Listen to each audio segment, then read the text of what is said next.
Halo, nama saya Rachel dan terima kasih banyak untuk yang sudah mampir ke channel saya. Di postingan kali ini, saya akan mereview sebuah buku yang fenomenal, yang best seller di mana-mana. Dan saya udah nggak sabar untuk sharing review buku ini. Oke, saya mau review bukunya. Judulnya The Midnight Library, karya Matt Haig. Saya membaca versi terjemahannya yang dirilis oleh Gramedia Pustaka Utama tahun 2021. Versi bahasa Inggrisnya dirilis tahun 2020 dan mendapatkan penghargaan Goodreads Choice Award 2020 for Best Fiction.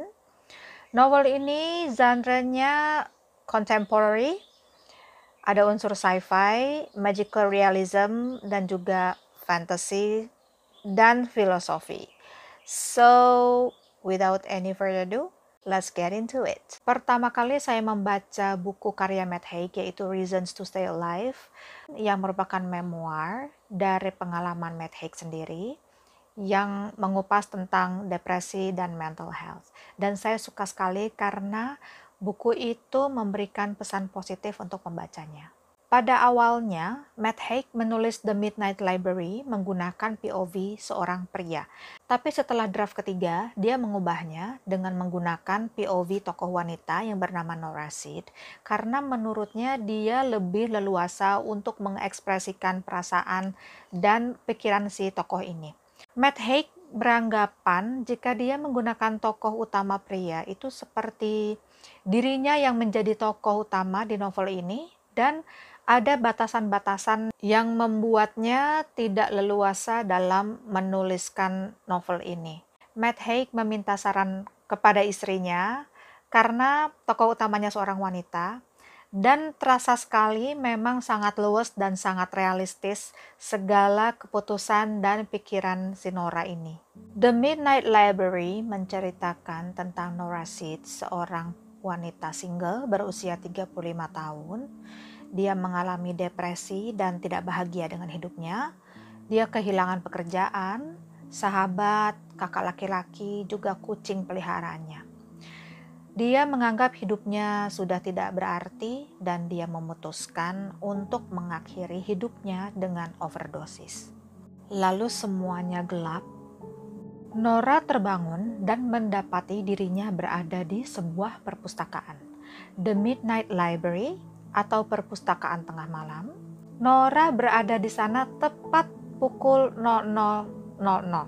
Perpustakaan tersebut adalah tempat di mana orang yang berada di antara alam hidup dan mati, mereka pergi ke sana. Kalau kita bermimpi, ada istilah twilight state, antara sadar dan tidak sadar. Nah, ini antara hidup dan mati. Perpustakaan tersebut sangat besar dan memiliki rak dengan buku-buku yang jumlahnya tak terhingga. Penjaga perpustakaan tersebut ada satu orang bernama Mrs. Elm yang merupakan penjaga perpustakaan waktu Nora sekolah dulu.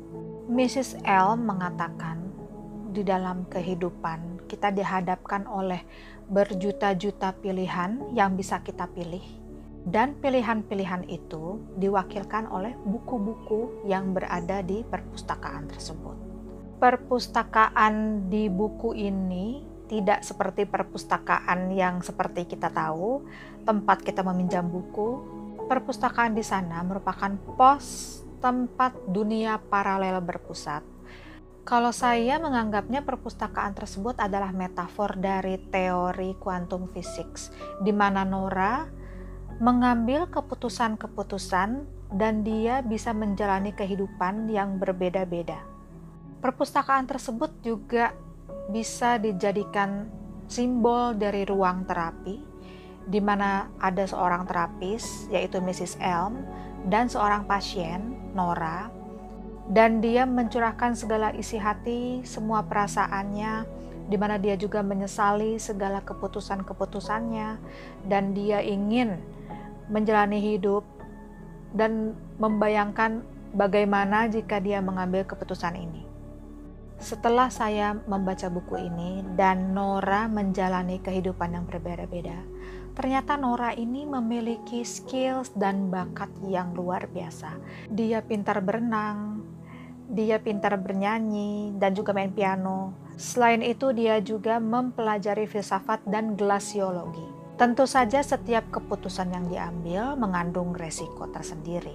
Life is not all about rainbows and unicorns and candies. Selalu ada hal baik dan buruk yang kita alami dan mempengaruhi hidup orang yang berada di sekitar kita juga.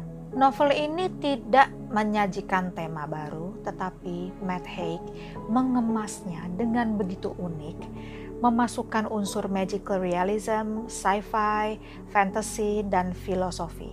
Dan yang menarik, Matt Haig menggunakan dunia paralel sebagai alat untuk merefleksikan kehidupan yang dipilih oleh Nora, dan dia bisa merasakan bagaimana menjalani kehidupan sebagai seorang rockstar, sebagai seorang perenang peraih olimpiade, bahkan sebagai glasiolog. Banyak sekali quotes yang menarik dan memberikan pencerahan tentang hidup tanpa menggurui. Dan ada satu quote yang sangat melekat untuk saya, ada di halaman 94, yaitu, "Kadang-kadang salah satu cara untuk belajar adalah dengan hidup." It's a powerful quote dan menjadi dasar untuk memotivasi diri untuk tetap hidup, menjalani hidup dengan segala resikonya. Novel ini agak mengingatkan saya dengan film Sliding Doors, dibintangi oleh Gwyneth Paltrow. Dan ada juga novel di tahun 80-an, novel untuk anak-anak, yaitu seri Pilih Sendiri Petualanganmu.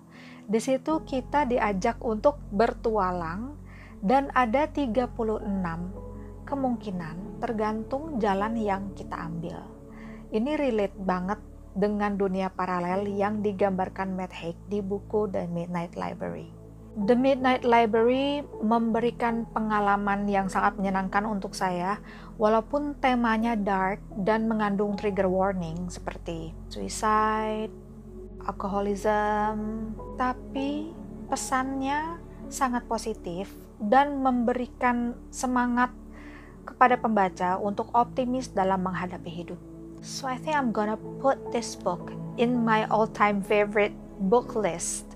Juga buku yang mengubah hidup saya. Kenapa buku ini begitu populer ya dan di-rave di mana-mana oleh bookstagrammer, booktuber, juga booktokers? Menurut saya buku ini adalah buku yang tepat di saat yang tepat. Selama ini kita dibombardir oleh berita-berita negatif, terutama pasca pandemi, tentang bahayanya COVID lah, deadly virus, banyak orang yang meninggal, belum lagi hoax-hoax yang menyesatkan. Novel ini hadir di saat orang-orang membutuhkan bacaan yang menghibur, sekaligus bisa mengisi hati. Buku yang sangat relate dengan kehidupan kita, terutama untuk yang pernah mengalami depresi, putus asa, kehilangan semangat hidup. Novel ini memberi dorongan untuk hidup, selalu optimis dalam menjalani hidup, dan juga selalu percaya bahwa harapan dan cinta bisa menyelamatkan. No wonder buku ini di-hype oleh bookworms di mana-mana. Dan buku ini juga direkomendasikan oleh Namjoon, leadernya BTS. So what do you think about the book? Apa kalian ingin membaca buku ini? Dan untuk yang sudah membaca novel ini, bagaimana kesan-kesan kalian? Bisa dituliskan di kolom komentar pendapat kalian tentang buku The Midnight Library. Saya juga diingatkan oleh buku ini untuk selalu menyayangi diri kita sebelum kita menyayangi orang lain. Take care and see you in another one. Bye.